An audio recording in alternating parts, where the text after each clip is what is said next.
Hello everyone, welcome to my YouTube channel Shiksha lesson.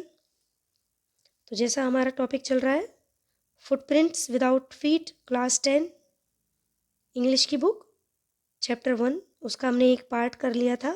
आज हम उसका सेकंड पार्ट पढ़ेंगे। I tried to sound severe. Severe means कठोर और साउंड मीन्स आवाज़ या बोलना। अब मैंने क्या किया, थोड़ा कठोर आवाज़ में उनसे बोला। Now I really mean this. अब वास्तव में वे मेरा वही कहने का मतलब था। यानी जैसे डॉक्टर ने पहले बताया था कि भाई ट्रिकी जो कि डॉग है बहुत ही बीमार है, और मिस्टर हैरियट कौन है, डॉग्स के डॉक्टर हैं। तो मिसेस पेम्फ्रे जो ट्रिकी की मालकिन है उसको उन्होंने पहले ही बता दिया था कि भाई ये डॉग बीमार है और इसको कम से कम मीठा या खिलाएं, कम से कम फूड दें और एक्सरसाइजेज ज़्यादा कराएं। लेकिन उन्होंने इस पर ध्यान नहीं दिया, और जब उनको ट्रिकी मिला तो उन्होंने देखा कि ये बहुत बीमार है। तो उसके बाद उन्होंने जब मिसेस पेम्फ्रे से बात की तो उन्होंने थोड़े कठोर शब्दों में उनसे बात की, और now I really mean this, और अब मेरा वही कहने का मतलब था। If you don't cut his food right down and give him more exercise he is going to be really ill. तो इसमें मिस्टर हैरियट कह रहे हैं कि if you don't cut his food right down, मतलब अभी की अभी अगर तुमने इसके खाने पीने को कम नहीं किया या कट नहीं किया, and give him more exercise, और इसको अधिक एक्सरसाइज नहीं दी, he is going to be really ill, तो ये वास्तव में ही बहुत बीमार हो जाएगा। यानी इसको खाना कम दो और एक्सरसाइजेस ज़्यादा करवाओ। You must harden your heart and keep him on a very strict diet. अब आपको अपना हृदय, हार्डन यानी कठोर, हर्ट यानी दिल, तो आपको अपना हृदय जो है अब क्या कठोर करना होगा। And keep him on a very strict diet. Keep him, keep माने रखना, तो और उसको स्ट्रिक्ट डाइट पर रखना होगा, एक कठिन डाइट पर, भोजन पर रखना होगा। ऐसे नहीं कि कितनी बार कुछ ही खाने को दे दिया, कुछ ही कर दिया, नहीं, उसको अब स्ट्रिक्ट डाइट पर रखना होगा। मिसेस पेम्फ्रे रंग हर हैंड्स। तो मिसेस पेम्फ्रे ने क्या किया, अपने हाथ मले। ओ आई विल, हाँ मैं करूँगी। मिस्टर हैरियट, तो मिसेस पेम्फ्रे क्या कहती हैं अपने हाथों को मिलते हुए कि हाँ हाँ मैं ऐसा ही करूँगी। I am sure you are right, मैं निश्चित ही रूप से कहती हूँ कि आप सही हो।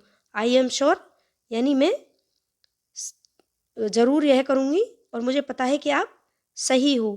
But it is so difficult, लेकिन यह बहुत ही डिफ़िकल्ट यानी कठिन है। सो वेरी डिफ़िकल्ट, बहुत ही कठिन है।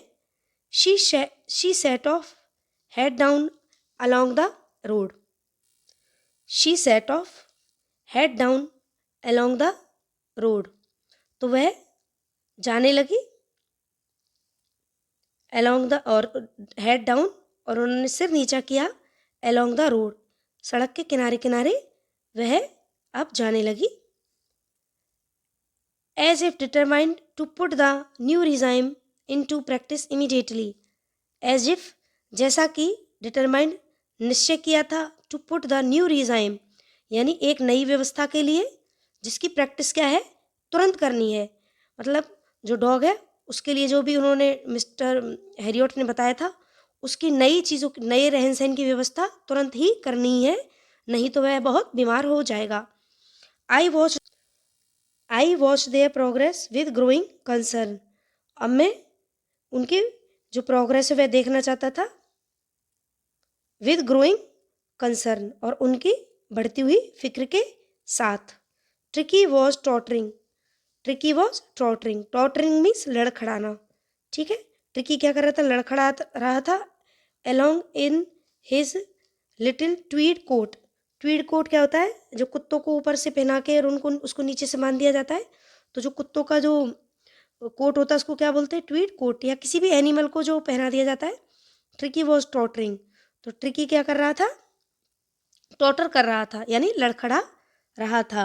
Along in his little tweed coat, अपने ट्वीड कोट के साथ। He had a whole wardrobe of these coats, उसके पास इस प्रकार के जो कोट्स थे, ट्वीड कोट्स थे, उनकी पूरी एक वार्डरोब थी, यानी पूरी एक अलमारी थी या पूरा एक संग्रह था। For the cold weather and a rain coat for the wet days, तो सर्दियों के लिए सर्दियों वाला कोट था, और रेन कोट किसके लिए था, बरसात के दिनों के लिए। He struggled on drooping in his harness, struggle यानी संघर्ष कर रहा था। Drooping in his harness, harness का मतलब क्या होता है, जो गले की जो कुत्ते की पट्टी होती है उससे, और ड्रूपिंग यानी झुकना। तो उसने जो गले में जो पट्टी पहनी हुई थी वह उससे स्ट्रगल कर रहा था। I thought I wouldn't be I thought it wouldn't be long before I have heard from Mrs Pumphrey. मैंने सोचा था कि अब ज़्यादा समय नहीं लगेगा जब मिसेस पेम्फ्रे क्या करेंगी, मुझे बुलाएंगी। क्यों? क्योंकि उन्होंने be long before I heard from Mrs Pumphrey. मैंने सोचा था कि अब ज़्यादा समय नहीं लगेगा जब मिसेस पेम्फ्रे मुझे बुलाएंगी या कॉल करेंगी। The expected call came with in a few days, और जैसा कि मैंने एक्सपेक्ट किया था यानी सोचा था, came with in a few days, जो कॉल था कुछ ही दिनों में उनका कॉल आ गया। मिसेस पेम्फ्रे वॉज डिस्ट्रॉट, जो मिसेस पेम्फ्रे थी वो बहुत ही व्याकुल हो रही थी। डिस्ट्रॉट मीन्स व्याकुल थी। Tricky would eat nothing, tricky जो था वह कुछ भी नहीं खा रहा था। Refused even his favourite dishes, dishes यानी भोजन, रिफ्यूज यानी मना करना, वह मना कर रहा था अपनी फेवरेट डिशेज के बारे के लिए भी। And besides he had bouts of vomiting, ठीक है, ही हैड बाउट्स ऑफ वॉमिटिंग, वह बहुत सारी उल्टियां कर रहा था। वॉमिटिंग यानी उल्टियां, बाउट्स यानी बहुत सारी। He had bouts of vomiting. He spent all his time lying on a rug, rug यानी एक प्रकार का कालीन होता है। तो he spent all his time lying on a rug. Painting, painting का मतलब होता है हाँफना, रग यानी कालीन। तो वह क्या कर रहा था, अपना ज़्यादातर समय एक कालीन पर पड़े हुए बिता रहा था या लेटे हुए बिता रहा था। और पेंटिंग यानी हाँफना, और वह हाँफ भी रहा था। Didn't want to go for walks, और वह घूमने भी नहीं जाना चाहता था। Didn't want to do anything, और वह कुछ भी नहीं करना चाहता था। मतलब वह क्या है, अब लगातार उल्टियाँ कर रहा था और सिर्फ एक कालीन था उस पर पड़ा रहता था और हाँफता रहता था, ना कुछ खा रहा था ना कुछ पी रहा था, और जो उसकी फेवरेट चीज़ें थी उनको भी उसने खाना छोड़ दिया था। I had made my plans in advance, लेकिन मैंने तो अपने जो प्लान्स थे किसको लेकर, ट्रिकी को लेकर पहले से ही बना लिए थे, क्योंकि उनको पता था कि कुछ ही समय में मिसेस पेम्फ्रे का उनके लिए कॉल आएगा कि ट्रिकी बहुत बीमार है, और ऐसा हुआ भी। The only way to get Tricki out of the house for a period, और इसको सही करने का सिर्फ एक ही तरीका था कि उस ट्रिकी को कुछ समय के लिए उस घर से बाहर लाया जाए, क्योंकि मिसेस पेम्फ्रे तो उसको मना करने के बाद भी लगातार खिलाई जा रही थी, ना कुछ एक्सरसाइज कराती थी, जिससे वो बहुत बीमार हो गया था। तो डॉक्टर का यही प्लान था कि सबसे पहले तो कैसे भी ट्रिकी को उस घर से कुछ समय के लिए बाहर निकाला जाए। आई सजेस्टेड यानी मैंने सजेस्ट किया, उनको सलाह दी, that he be hospitalised for about a fortnight to be kept under observation. मैंने उनको सलाह दी कि ट्रिकी को हॉस्पिटलाइज करना पड़ेगा, यानी अस्पताल में भर्ती कराना होगा। For about a fortnight, fortnight का मीन्स पखवाड़ा, पखवाड़ा में लगभग 15 दिन, तो लगभग 15 दिन के लिए ट्रिकी को हॉस्पिटलाइज करना होगा। To be kept under observation, यानी ऑब्जर्वेशन, अंडर ऑब्जर्वेशन मतलब देखभाल के लिए, डॉक्टर्स की अंडर में देखभाल करने के लिए। तो ट्रिकी को लगभग 15 दिन के लिए घर से बाहर रखना होगा, ऐसा मिस्टर हैरियट ने मिसेस पेम्फ्रे को सलाह दी। द पुअर लेडी ऑलमोस्ट स्वून्ड, तो जो बेचारी वह मिसेस पेम्फ्रे थी, पुअर लेडी मीन्स यहाँ पे मिसेस पेम्फ्रे के लिए यूज़ हुआ है। ऑलमोस्ट सूंड मतलब लगभग उन्होंने होश खो दी, ऐसा सुनते ही कैसे कि भाई ट्रिकी को कुछ दिनों के लिए घर से बाहर रखना होगा।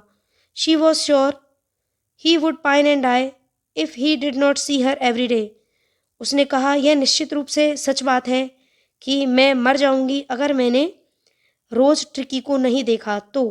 पाइन एंड डाई यानी किसी को ना देखने से, या कुछ लंबे समय तक किसी को ना देखने से मर जाना, या किसी से दूर होके मर जाना। द पुअर लेडी ऑलमोस्ट सून्ड, तो मतलब जो मिसेस पेम्फ्रे थी लगभग उन्होंने होश खो दिए ऐसा सुनते ही कि ट्रिकी को कुछ समय के लिए घर से बाहर ले जाना होगा। और उन्होंने कहा निश्चित रूप से ही अगर मैंने ट्रिकी को रोज़ नहीं देखा तो इससे दूर होने की वजह से मैं मर जाऊंगी। तो ये है आज का कुछ पार्ट इसका, और अब कुछ हार्ड वर्ड्स भी देख लेते हैं जो इसमें इम्पोर्टेंट हार्ड वर्ड्स आए थे। साउंड मीन्स आवाज, सीवियर कठोर, मीन मतलब हार्डन कठोर, रंग मीन्स मलना, श्योर यानी जरूर या निश्चित रूप से, डिफिकल्ट कठिन, सेट ऑफ चला जाना, डिटरमाइंड दृढ़ निश्चय, रिजाइम यानी, या इसको रिजाइम भी बोलते हैं, इसको राइम भी बोलते हैं, रहन सहन या व्यवस्था, अलोंग किनारे किनारे, कंसर्न फिक्र, टॉटरिंग लड़खड़ाना, हार्नेस कुत्ते का जो गले का पट्टा होता है उसको हार्नेस बोलते हैं, ड्रूपिंग झुकना, डिस्ट्रॉट व्याकुल होना, एक्सपेक्टेड उम्मीद, फोर्टनाइट यानी पखवाड़ा जो 15 दिन का होता है, वीक अपने 7 डेज का, स्वूंड होश खो देना, और रग कालीन, पांटिंग पेंटिंग, हाफना, पाइन एंड डाई यानी किसी से दूर होके मर जाना। तो ये इस जो आज का जो क्लास थी इसमें जो भी हार्ड वर्ड्स आए हैं मैंने मेरे तरफ से पूरी कोशिश की है सारे लिखाने की। और भी अगर कुछ लगे तो आप बता सकते हैं। तो वीडियो कैसा लगा लाइक करें, शेयर करें, कमेंट करें, कोई भी क्वेरी हो तो उसके लिए कमेंट भी करें। अच्छे से पढ़ें। Thank you so much. Have a nice day.